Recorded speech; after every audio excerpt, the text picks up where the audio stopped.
नमस्कार, राधे राधे। मैं चित्रा विशाल श्रीवास्तव एक बार फिर से आप सभी का स्वागत करती हूँ। आज मैं देह की देरी का अंतिम भाग लेकर प्रस्तुत हूँ आप सभी के समक्ष। यही आधुनिक जगत का हाल हो रखा है। सब कुछ चाहिए परंतु अभी इसी समय। आधुनिकता के नाम पर जो उल्टे कर्म किए जा रहे हैं, जो कि शास्त्रों के विरुद्ध हैं, यदि वे सही हैं, तब उनका परिणाम क्यों सही नहीं प्राप्त होता? इस पर अवश्य विचार करना चाहिए। जो आधुनिक दिखने की दौड़ में लगे हैं, उन्हें अंततः क्या प्राप्त हुआ है? इस पर यदि विचार करें हम, तभी सही जीवन शैली को अपना सकेंगे। बस भेड़ की भांति एक ही ओर नहीं चलते जाना है, बल्कि चतुर बने, विवेक से निर्णय लें कि हमें सच में क्या चाहिए। हमारे इस बहुमूल्य मानव जीवन का असली उद्देश्य क्या है?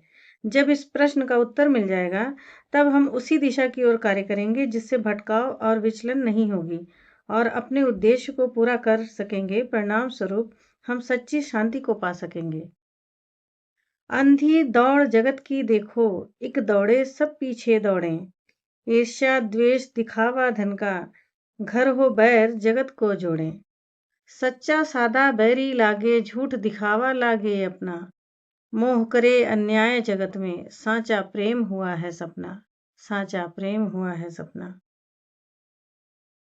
जब हम इस बहुमूल्य मानव जीवन के सच्चे उद्देश्य को नहीं समझ पाते, तभी हम हमारे परिवार और समाज के संस्कार को ही अपनाते जाते हैं।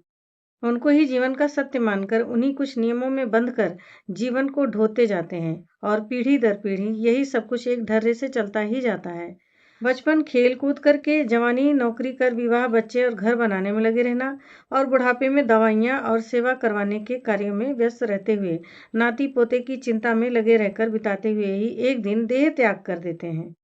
इसके बाद की यात्रा का क्या होगा उसकी कोई तैयारी नहीं, ना ही कोई चिंतन और ना ही उसके लिए कोई प्रयास ही किया जाता है। बस देहाभिमान में मोहवश एक ढर्रे के जीवन को बिताए जाने को ही असली उद्देश्य मानकर चलते हैं, क्योंकि यही संस्कार पीढ़ी दर पीढ़ी दिया जा रहा होता है, जो कि परंपरा बन चुका होता है।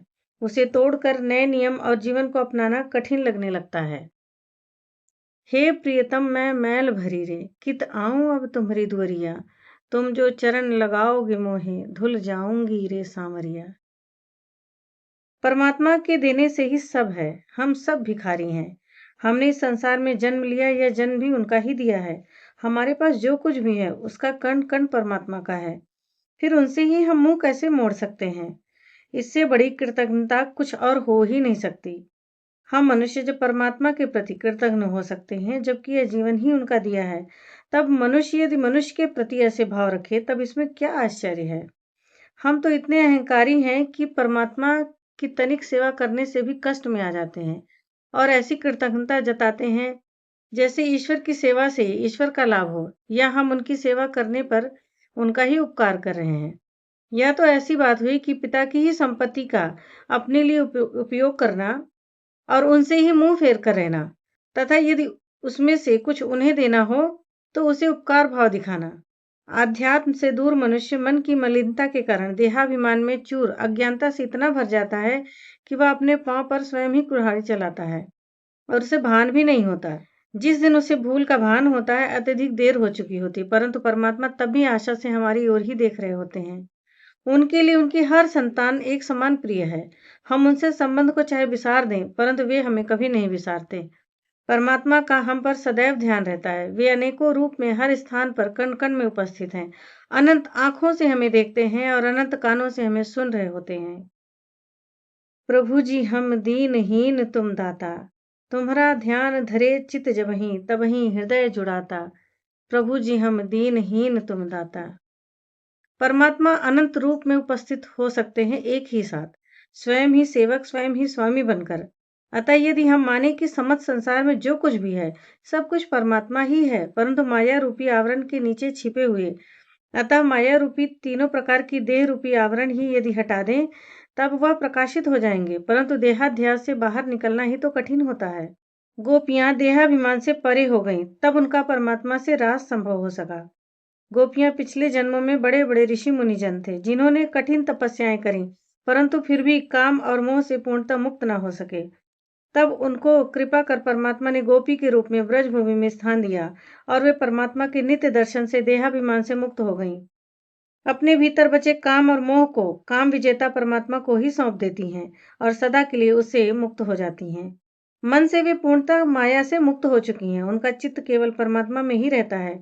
उनसे ही मिलन को आतुर हैं। वे देह से ही स्त्री हैं, परंतु उनमें स्त्री भाव भी समाप्त हो चुका है। गोपी वह है जो माया से मुक्त परमात्मा से मिलन की प्रतीक्षारत है और उसमें देहाभिमान लेश मात्र भी नहीं बचा हो।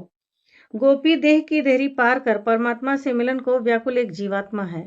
परमात्मा बिल्कुल विशुद्ध मन की हो चुकी गोपियों के मन की व्यथा और मिलन की व्याकुलता समझते हैं। तब उनके कृपा की वर्षा होती है, जब गोपियां देह की देहरी पार करके परमात्मा के संग रास में प्रवेश कर जाती हैं। प्रियतम अब न धराओ धीरज, अधरा अमृत बरसाओ ना। चरना अमृत मुरे अधर धराओ, अब मैं हृदय लगाओ ना। जुग बिछड़े हम तुमसे प्यारे, माया अब छूटी है जाके। अब अभिमान गया सब मन से, दर्शन तुम्हारा प्रतिदिन पाके। त्रुटि भर भी ना बिरह सुहाए, प्राण देह छोड़ उड़ जाए। सगरे तुम ही दीखो मोहन, तन संसार सब ही बिसराए। देख तो है सब सुख दुख बिसरी, अब ना कोई चाह रही। अब ना और बहाना दोरे, हम तो है पहचान गई, हम तो है पहचान गई।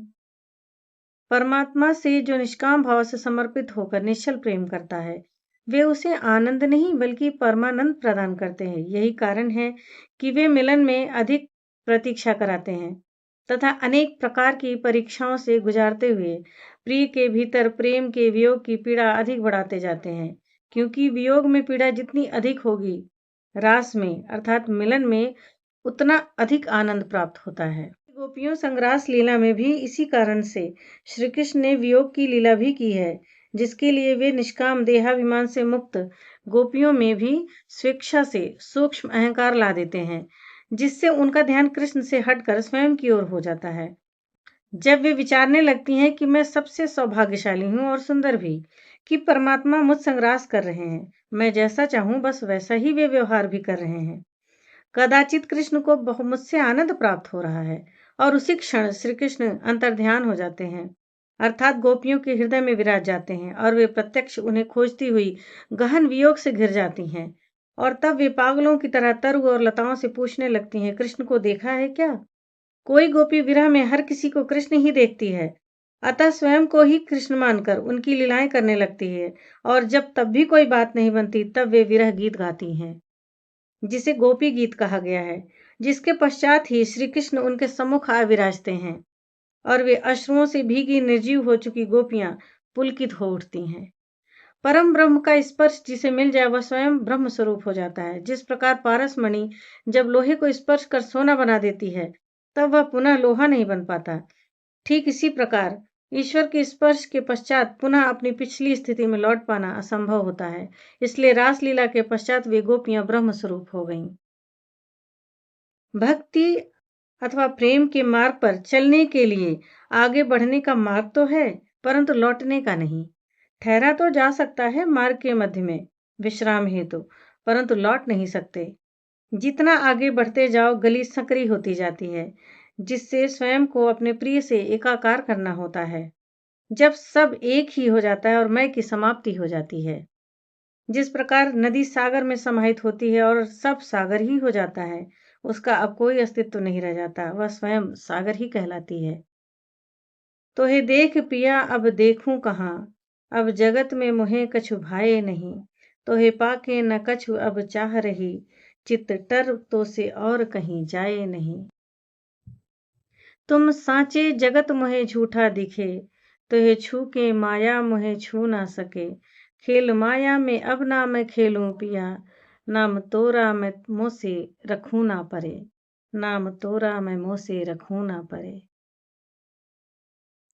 बहुत बहुत आभार आप सभी का मेरे साथ जुड़ने के लिए, मुझे सुनने के लिए। ये देह की देरी का अंतिम भाग था, जिसमें मैंने अभी गोपियों का परमात्मा के संग्रास का भी मैंने इसमें वर्णन किया और उनके भाव को मैंने प्रस्तुत किया है। आप सभी को कैसा लगा? क्या इसमें अच्छा लगा? क्या नहीं अच्छा लगा? या कोई प्रश्न है आपको पूछना है? कुछ आपको कहना है तो आप कमेंट बॉक्स में कमेंट करके कह सकते हैं। आप सभी का बहुत-बहुत धन्यवाद मेरे साथ जुड़ने के लिए। राधा रानी हम सब पर अपनी कृपा करें, हमें ज्ञान के प्रकाश से भर दें, हमें प्रेम भरें, हमें विकारों से मुक्त करें। राधे राधे।